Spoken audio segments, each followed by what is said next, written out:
ورور یو پښتنه کوي او ښه پښتنه کوي الله یې اجر ورکړي دا وی چې نقشبندي یو طریقه ده او چا سره پیر سره بیعت کول دی او به هغه اذکار ورکړي او هغه باندې اهتمام کوي دا څنګه ده جواب دا څو خبريات ساتل پکار دي نبی اسلام مونږ ته یو بهترینه قاعده او فارموله راکړي هغه فرمایلی دي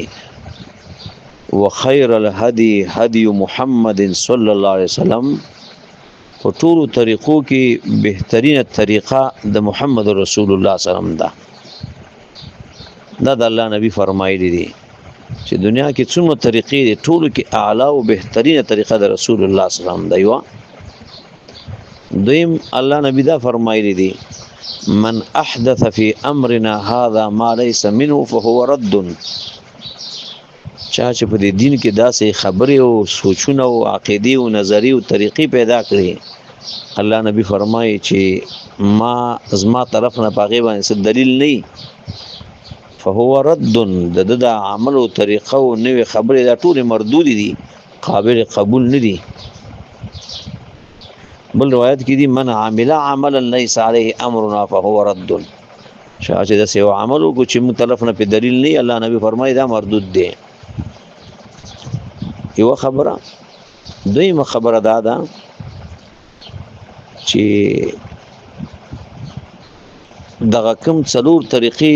مشهور دي او رائج دي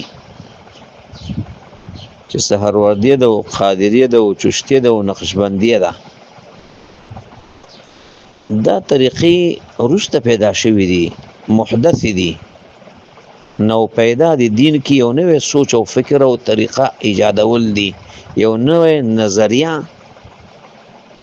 او سوچ پیدا کول دي بلکې پیدا شوې ده دا په دور د صحابو کې نو تابعینو دور کې نو امامانو دور کې نو تابعینو دور کې نو څلورمه صدۍ کې نو پنځمه صدۍ کې نو او رسول خلکو پیدا کړي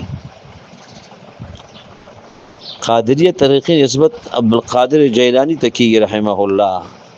اگر لوی عالم او لوی امام دغه طریقونه دغه عقیدونه چې هغه خلکو نسبت کړي هغه ته بیزار دي دغه کتاب غنیه الطالبین د ټول د توحید د قران او سنت عقیده په کې بیان کړي دا او خلک وایي چې دا واړو مخلوقات هغه پیدا